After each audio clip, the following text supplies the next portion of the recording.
पश्चिम बंगाल में इस बार चुनाव सिर्फ चुनाव नहीं है, ये लड़ाई है सत्ता बचाने और सत्ता छीनने की। और सवाल सीधा है, क्या इस बार ममता बनर्जी का किला टूटेगा या बीजेपी फिर खाली हाथ लौटेगी।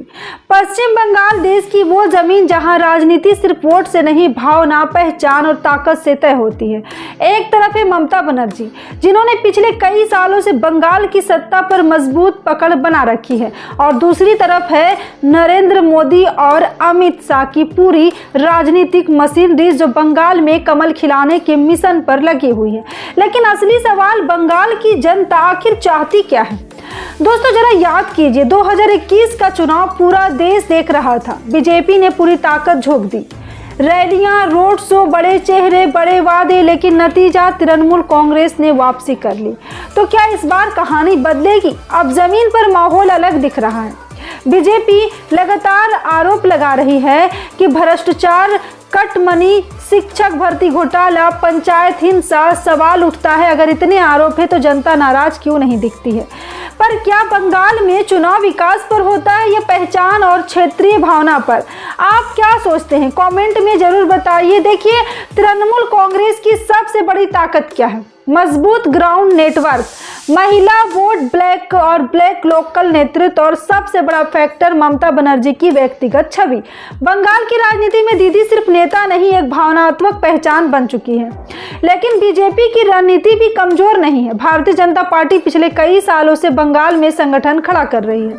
हिंदुत्व की राजनीति, केंद्रीय योजनाओं का प्रचार, और सबसे बड़ा दाव एंटी इनकम्बेंसी यानी सरकार के खिलाफ नाराजगी। अब सवाल ये है, क्या जनता बदलाव चाहती है या स्थिरता। और यहाँ सिस्टम पर सबसे बड़ा सवाल उठता है। अगर राज्य सरकार कहती है सब ठीक है, तो फिर चुनाव में हिंसा की खबरें क्यों आती हैं। अगर विपक्ष मजबूत है, सत्ता परिवर्तन क्यों नहीं हो पा रहा।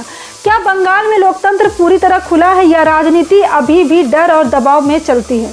यह सवाल सिर्फ विपक्ष नहीं, आम वोटर भी पूछ रहा है। दोस्तों बंगाल चुनाव में एक और बड़ा गेम है नैरेटिव का खेल। तृणमूल कहती है कि दिल्ली बंगाल पर कब्जा करना चाहती, बीजेपी कहती बंगाल को भ्रष्टाचार से मुक्त करना है। अब जनता किस कहानी पर भरोसा करेगी। ग्राउंड रिपोर्ट्स बताती है कि ग्रामीण इलाकों में अभी भी तृणमूल मजबूत है, लेकिन शहरी युवा नौकरी, उद्योग और अवसर की बात कर रहा है। तो क्या युवा वोट इस बार गेम बदल देगा या फिर परंपरागत वोट बैंक ही फैसला करेगा। और एक ही दिलचस्प बात, बंगाल में चुनाव सिर्फ पार्टी बनाम पार्टी नहीं होता, ये होता है स्थानीय पहचान बनाम राष्ट्रीय राजनीति। यही वजह है कि हर चुनाव में समीकरण आखिरी वक्त तक बदलते रहते हैं। अब सबसे बड़ा सवाल, अगर बीजेपी जीतती है तो क्या बंगाल की राजनीति पूरी तरह बदल जाएगी। और अगर ममता बनर्जी फिर जीतती है तो क्या विपक्ष के लिए बंगाल हमेशा दूर का सपना बन जाएगा। दोस्तों लोकतंत्र की असली ताकत चुनाव नहीं, वोटर का फैसला होता है। नेता बदलते हैं, नारे बदलते हैं, लेकिन जनता का मूड जब बदलता है तो सबसे मजबूत कुंडली भी कमजोर पड़ जाती है।